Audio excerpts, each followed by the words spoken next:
Assalamualaikum warahmatullahi wabarakatuh. Hari ini kita akan mengulas tentang materi cuti pegawai. Tadi udah ibu rekam tapi hilang suaranya, jadi ibu rekam lagi. Nah, jadi untuk materi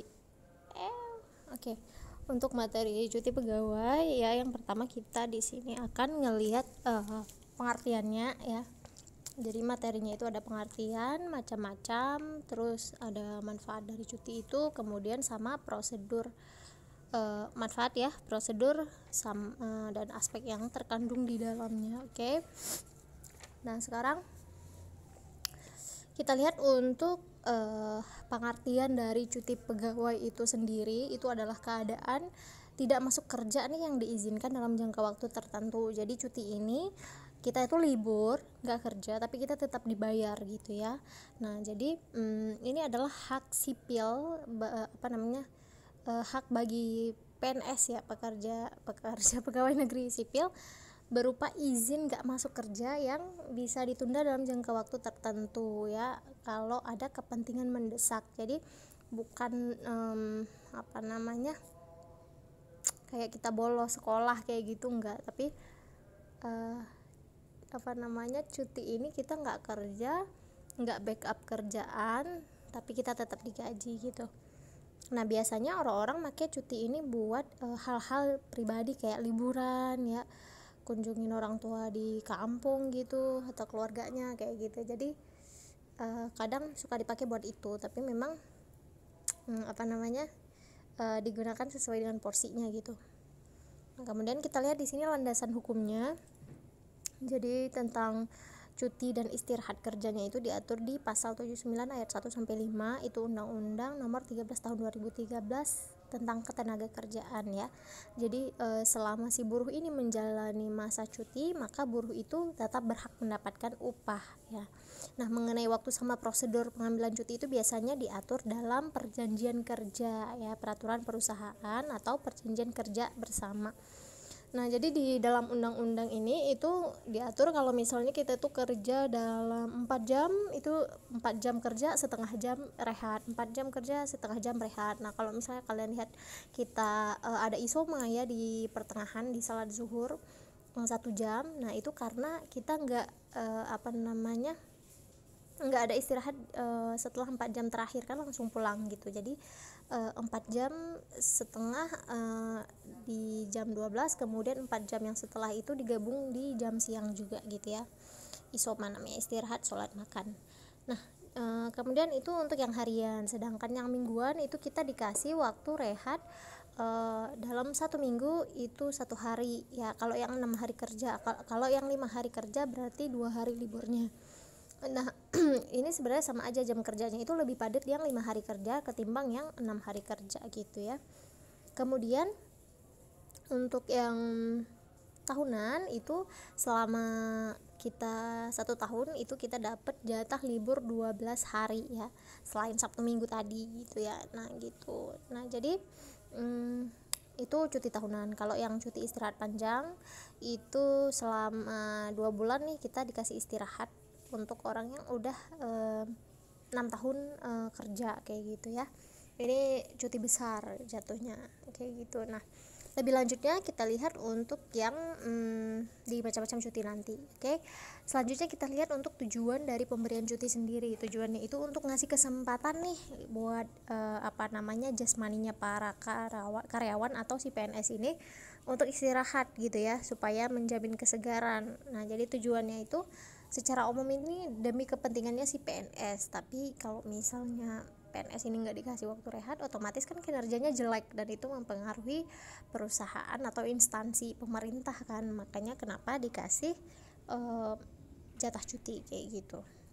Nah, kemudian selanjutnya kita lihat di sini untuk buruh perempuan itu mereka punya hak istimewa, yaitu punya cuti haid dan juga cuti hamil. Nah, kalau misalnya yang cuti haid itu setiap bulan mereka itu libur 2 hari, di hari pertama sama di hari kedua mereka haid ya atau menstruasi.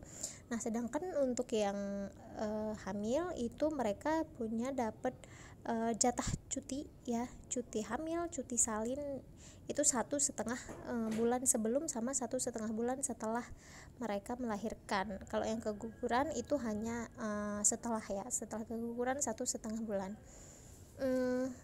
Ya sih, ketika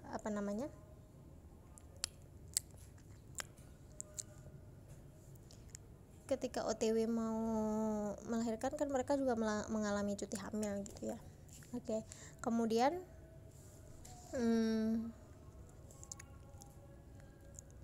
kalau misalnya, nah ini kenapa dibilang hak istimewa. Jadi kalau misalnya kita cuti hamil atau cuti haid itu nggak mengurangi cuti tahunan atau istirahat panjang kita, cuti besar gitu ya.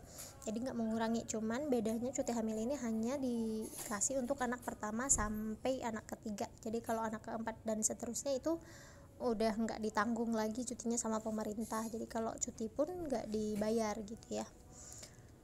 Nah kemudian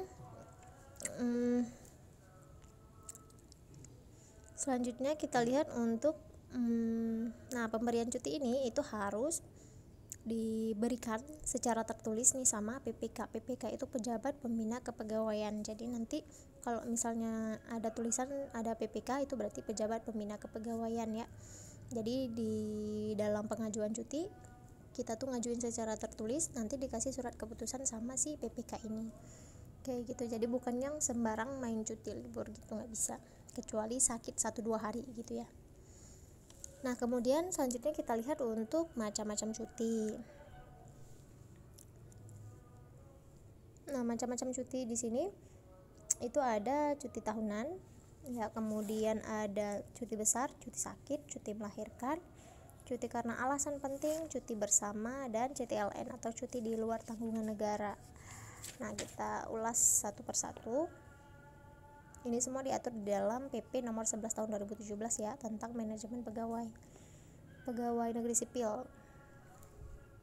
Nah untuk macam-macam cuti, yang pertama kita lihat itu ada cuti tahunan. Jadi cuti tahunan ini kita itu dikasih jatah cuti kalau udah bekerja selama 12 bulan terus menerus, nggak pernah libur ya.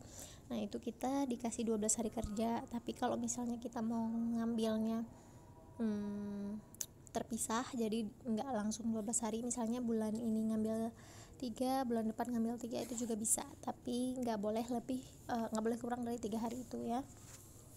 Kemudian untuk menggunakan hak cuti ini itu kita harus mengajukan permintaan secara tertulis ke PPK tadi ya. Kemudian kalau misalnya ngasih izin nih, berarti kita baru boleh melakukan cuti.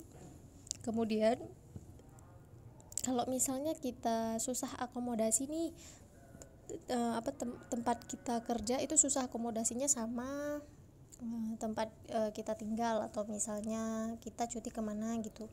Nah itu kita boleh dapat tambahan 2 hari, jadi 14 hari kerja gitu.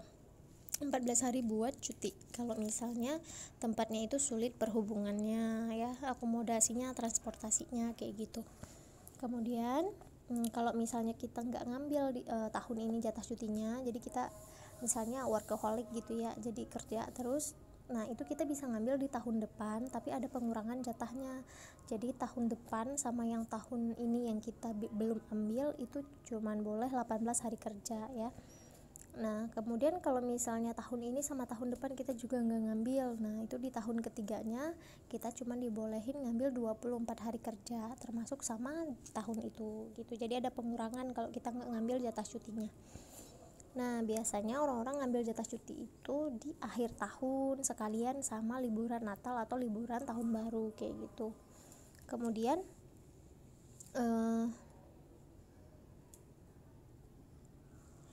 kemudian untuk yang jabatannya guru di sekolah ataupun dosen di perguruan tinggi itu yang dapat liburan menurut peraturan perundang-undangan, ini juga disamakan. Jadi mereka juga sama dapat jatah cuti tahunan juga gitu.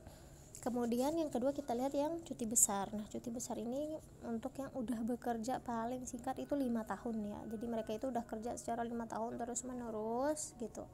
Nah dikasihlah jatah cuti selama 3 bulan ya. Jadi kalau misalnya kita ngambil cuti besar di tahun kelima kita nih misalnya ya, nah itu di tahun kelima itu kita nggak bisa ngambil jatah cuti tahunan karena udah ada cuti besar kan, 2-3 bulan kan itu lumayan lama ya kayak gitu. Jadi di tahun itu kita nggak boleh dapet cuti tahunan kayak gitu. Kemudian kalau untuk penambahannya gitu ya, ada hal yang mendesak gitu, kita mau nambah jadi 1 tahun, nah itu bisa, tapi dengan persetujuan PPK tadi. Kita pun ngajuin cuti besar juga pengajuan dulu ke PPK itu gitu ya. Kemudian yang ketiga itu cuti sakit. Nah cuti sakit ini itu untuk PNS yang mengalami sakit 1-14 hari itu pakai surat keterangan dokter. Nah jadi kalau ketentuannya itu kalau masih 1 hari 2 hari itu kita boleh pakai lisan aja sambil ngasih bukti keterangan dokter kan. Tapi kalau misalnya udah lebih dari 2 hari itu kita harus ngajuin ke PPK-nya gitu, sakit antara 3 sampai 14 hari itu izin ke PPK-nya sambil ngasih surat keterangan dokter. Tapi kalau misalnya udah lebih dari 14 hari itu kita harus diperiksa sama dari pemerintahannya, jadi rumah sakit pemerintah gitu ya, surat keterangan dokter pemerintah, bukan yang nggak boleh yang swasta gitu kalau udah lebih dari 14 hari. Terus kalau misalnya udah lebih dari 18 bulan ya lebih dari 1 tahun lah, nah itu kita nanti bakal dicek sama kementerian yang udah sama dokter yang udah ditunjuk sama kementerian gitu, ini sakitnya parah atau gimana gitu. Nah terus kalau misalnya keguguran itu kan masuk dalam sakit juga kan, dia jatuhnya itu juga 1,5 bulan kayak yang tadi ibu jelasin di awal. Kemudian di dalam di dalam cuti sakit ini juga sama, kita harus mengajukan ke PPK ya. Kalau misalnya lagi sakit siapa yang ngurus ya, kerabat gitu, kalau misalnya kita nggak bisa gerak atau gimana kayak gitu. Nah seperti itu. Kemudian untuk yang keempat itu ada cuti melahirkan. Cuti melahirkan ini hanya dikasih untuk anak pertama sampai anak ketiga yang lama cutinya itu 3 bulan, jadi 1 bulan sebelum melahirkan sama 2 bulan setelah melahirkan kayak gitu ya. Nah anak pertama sampai ketiga itu berarti kita cuti dengan tetap dibayar kayak gitu. Nah ini kita juga harus mengajukan ke si PPK itu ya, nanti mereka ngasih hak atas cuti, jadi ada istilahnya, ada pertanggungjawabannya nanti ini orangnya kemana, ada buktinya kan, secara administrasi emang kayak gitu ya. Jadi ada hierarki kita mau melakukan pengajuan. Kemudian untuk anak keempat dan seterusnya itu kita bisa pakai cuti besar atau CTLN ya, di luar tanggungan negara. Cuman bedanya kalau CTLN itu kita nggak digaji kayak gitu. Kalau cuti besar ya selama dapat jatah, karena kan 5 tahun ya boleh cuti besar kayak gitu. Kemudian yang kelima itu cuti karena alasan penting. Nah kalau karena alasan penting ini maksudnya adalah keluarga inti kita itu sakit parah banget sama meninggal, nah itu kita boleh pakai cuti ini. Kemudian kita ada salah satu keluarga inti kita yang meninggal dan kita harus ngurus persuratan atau administrasinya, itu kita boleh pakai cuti ini. Sama satu lagi melangsungkan pernikahan. Nah ini pernikahan pertama ya, jadi kalau misalnya yang nikah kedua ketiga itu nggak ditanggung di cuti ini kayak gitu. Nah jadi lama cuti karena alasan penting ini itu dibolehin paling lama itu 1 bulan gitu ya. Nah itu juga yang ngasih izin nanti si PPK ini, kalau misalnya katanya boleh liburnya sekian hari kayak gitu, nah itu mereka yang nentuin kayak gitu ya. Nah, kemudian yang keenam itu cuti bersama. Kalau cuti bersama ini yang ditentuin sama presiden, kayak tanggal 28 nanti kan itu cuti bersama ya, karena menyambut Maulid. Nah, itu berarti udah ditentukan sama si presiden, berarti kita libur kayak gitu. Nah, kalau kita dapat cuti bersama ini, itu nggak mengurangi cuti tahunan kita kayak gitu ya. Jadi cuti tahunan kita tetap 12 hari. Nah, kemudian kalau misalnya ada beberapa pejabat atau jabatan yang nggak boleh libur di cuti bersama gitu kan. Nah, itu mereka nanti dapat tambahannya itu di cuti tahunannya. Jadi kalau misalnya di dalam 1 tahun itu ada cuti bersama 3 kali, nah berarti nanti di cuti tahunannya mereka itu dapat 15 hari, karena 12 hari yang tahunan, yang cuti bersamanya 3 hari kan. Nah, itu jadi mereka tetap dapat jatah yang sama, cuman bedanya kan ada beberapa jabatan di cuti bersama itu mereka nggak boleh absen, karena kan ada kayak kerjaan yang nggak boleh ditinggalin oleh semua orang kayak gitu ya. Nah, kemudian yang terakhir itu ada CTLN, cuti di luar tanggungan negara. Nah, ini untuk karyawan yang udah bekerja 5 tahun ya. Jadi mereka itu udah kerja 5 tahun terus menerus, terus ada keperluan mendesak nih kayak gitu. Nah, mereka itu dikasih CTLN, tapi tetap ini bukan hak veto ya. Jadi bisa ditolak sama PPK-nya. Yang penting kita ajuin, pas ngajuin terus nanti si ini minta persetujuan ke BKN-nya. Kalau disetujuin baru kita bisa CTLN. Nah, CTLN ini kerugiannya itu kalau misalnya jabatannya kelamaan kosong, itu kita bisa diisi nih, bisa diganti sama orang lain, dan kita bisa diberhentikan jadi PNS kayak gitu. Nah, terus lamanya cuti CTLN ini adalah 3 tahun paling lama. Tapi kalau misalnya benar-benar ada alasan penting banget, itu bisa diperpanjang tambahan 1 tahun lagi, jadi 4 tahun lah mentok-mentoknya kayak gitu. Tapi kalau misalnya 4 tahun kita off dari PNS ya otomatis ada orang lain kan yang bakal ngisi kayak gitu. Kalau misalnya jabatan itu dibutuhin banget dan nggak ada yang ngisi nih karena orangnya lagi bisa digantiin. Makanya kenapa harus kita tuh minta persetujuan BKN ya, kayak ngelapor. Nanti kalau udahan juga ngelapor lagi biar ditempatin lagi kayak gitu. Nah,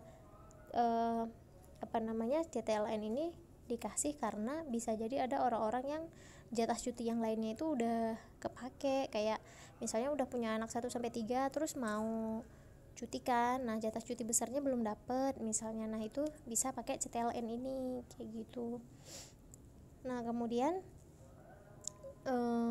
CTLN ini yang tadi Ibu bilang mereka ini nggak digaji ya. Jadi kalau misalnya libur cuti 3 tahun, nah itu ya udah mereka selama 3 tahun itu nggak digaji kayak gitu ya, dan masa kerjanya nggak dihitung. Nah, itu dia. Jadi kalau misalnya kita udah jadi PNS selama 5 tahun terus kita cuti 3 tahun, berarti kita dianggap jadi PNS itu baru 5 tahun, yang 3 tahun kita cuti itu nggak dianggap kayak gitu.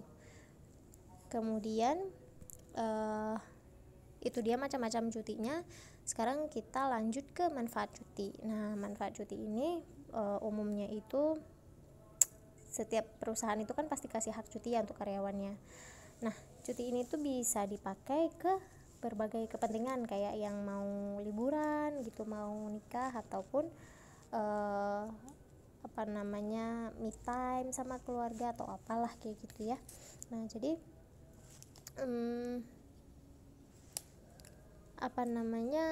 bisa kita lihat pemberian cuti itu yang maksudnya kita nggak dipotong gajinya tapi dibolehin libur gitu ya. Nah, itu manfaatnya yang pertama adalah menghilangkan kejenuhan. Jadi kalau misalnya kita kerja kan itu pasti ada bosennya, pasti ada capeknya kayak gitu, ngelihat itu terus kayak gitu ya. Jadi kepala kita sumpek kayak gitu. Nah, makanya kita dikasih jatah cuti gitu supaya kepala kita ngecharge lagi gitu, jenuhnya itu bisa hilang kayak gitu. Kemudian yang kedua bisa bikin kita lebih produktif. Nah, dengan hilang jenuh yang tadi, produktivitas kita jadi meningkat dong gitu ya. Kayak yang orang lapar dikasih makan habis itu bisa kuat lagi kan kayak gitu. Nah, sama kayak gini, orang yang kerja terus-terusan gak pernah libur, dikasih libur pasti habis itu jadi fit lagi kayak gitu, lebih produktif ya. Nah, ketika dia lebih produktif, dia juga bisa ngasih inspirasi baru. Jadi dapat inspirasi baru nih karena ngilang apa jadi kepacu gitu semangatnya. Oh iya nih, kemarin udah lama libur nih, udah banyak kerjaan yang ditinggal, jadi kayak lebih semangat lagi, jadi ada ide-ide baru kayak gitu.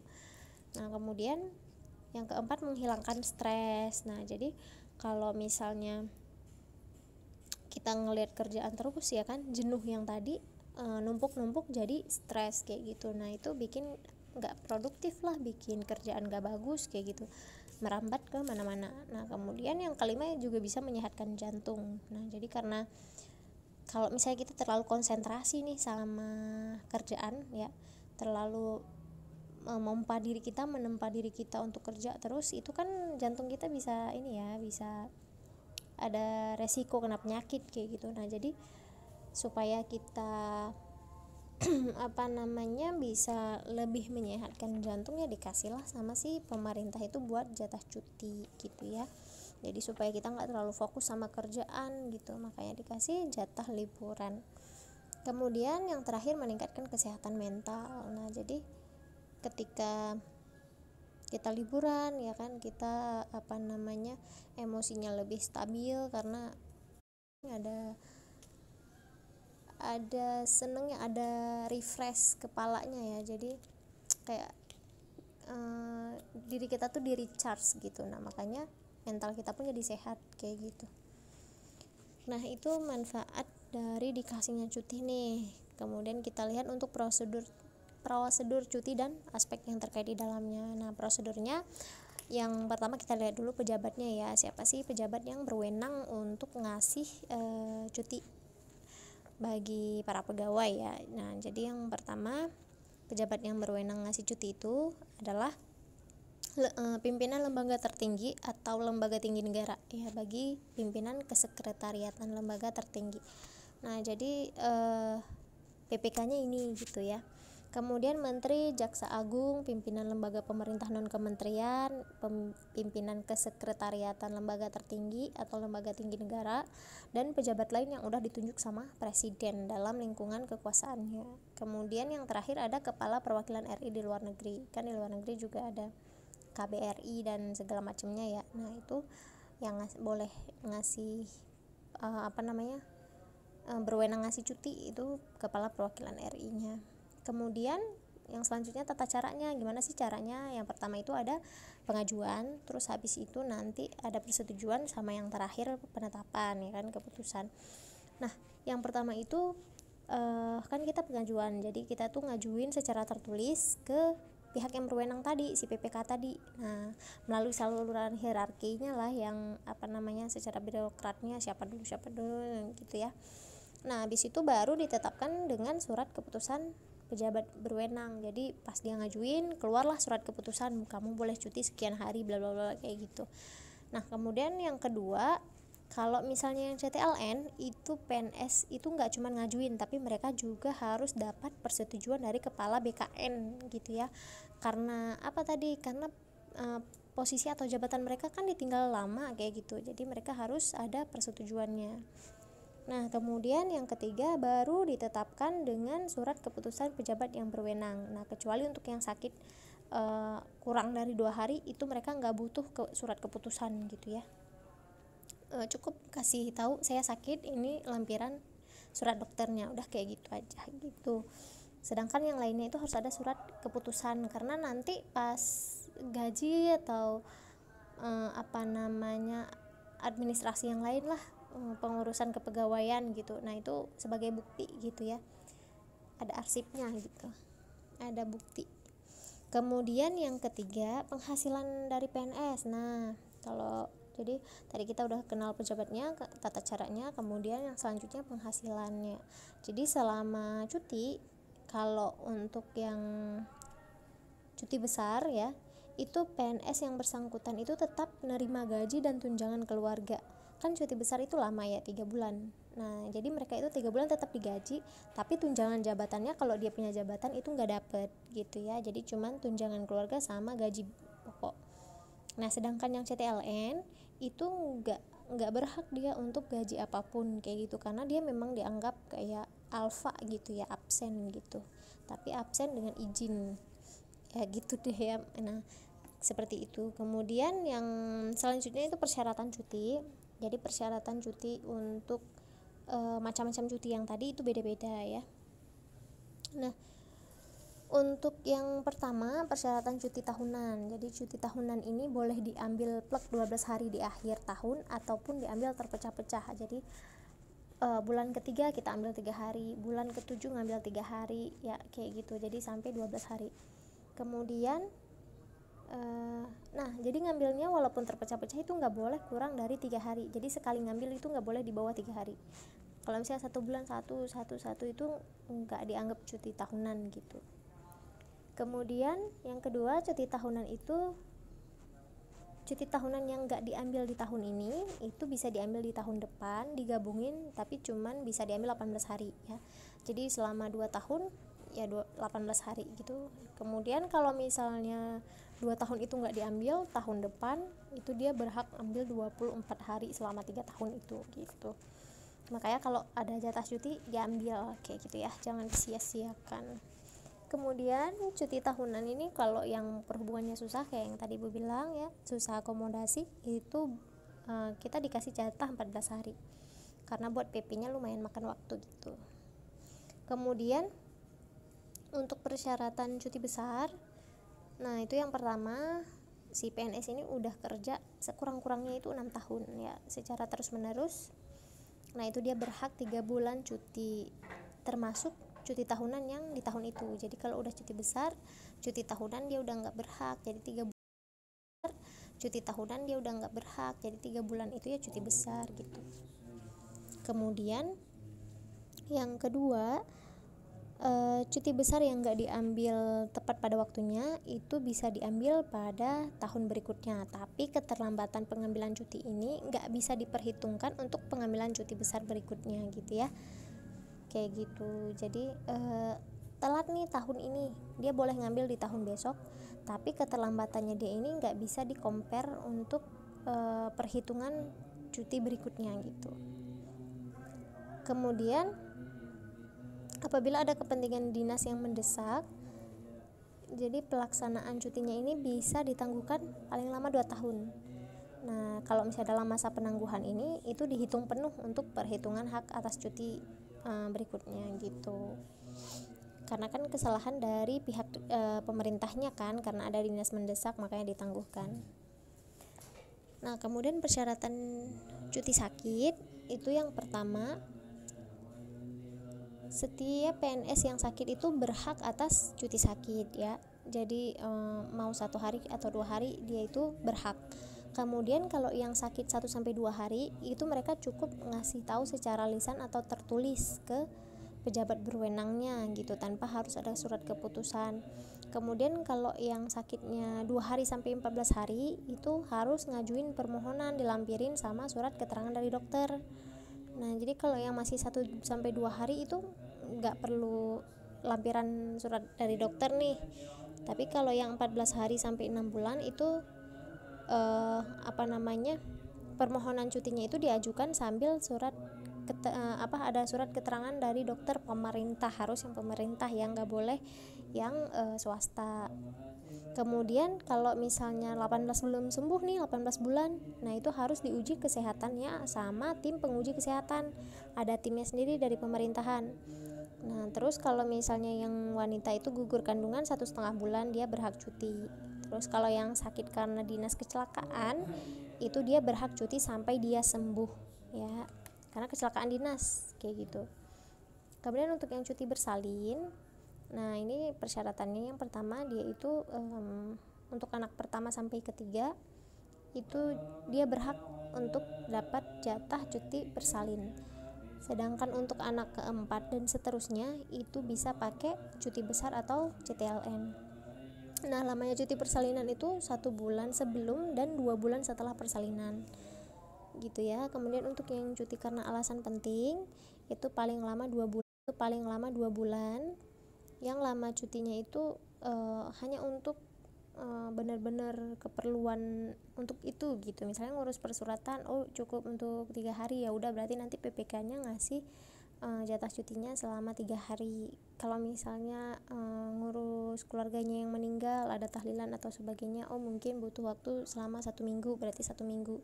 Jadi 2 bulan itu paling lamanya gitu ya.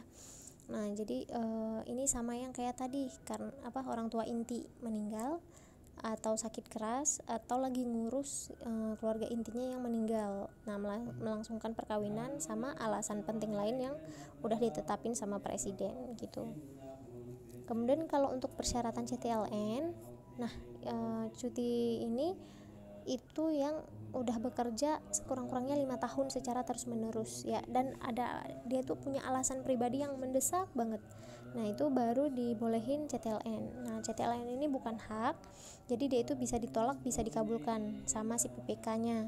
Kemudian surat keputusan dari pejabat berwenang itu harus dapat persetujuan dari kepala BKN. Jadi nanti kayak minta persetujuan, ada tanda tangannya si kepala BKN gitu kan. Kemudian paling lama 3 tahun ya, boleh perpanjang paling lama 1 tahun jadi 4 tahun, itu benar-benar yang mendesak. Nah kemudian selama CTLN itu si PNS ini dibebaskan dari jabatannya kecuali yang bersalin untuk anak keempat, itu nggak dicabut jabatannya gitu ya. Kemudian mereka itu nggak berhak atas penghasilan, dan juga mereka harus melaporkan diri nih ke instansi induknya. Kalau misalnya nanti mereka pas balik, mereka bisa ditempatkan lagi kalau misalnya ada lowongan. Nah kemudian pimpinan instansi itu menerima laporan adanya PNS yang selesai menjalani CTLN itu wajib untuk menempatkan dan mempekerjakan kembali mereka. Jadi nanti pas mereka balik itu wajib mempekerjakan lagi, tapi ngeliat lowongan dulu kayak gitu. Terus kalau misalnya nggak ada lowongan, itu lapor ke BKN untuk disalurkan ke instansi lain. Terus kalau misalnya nggak ada kemungkinan di tempat lain,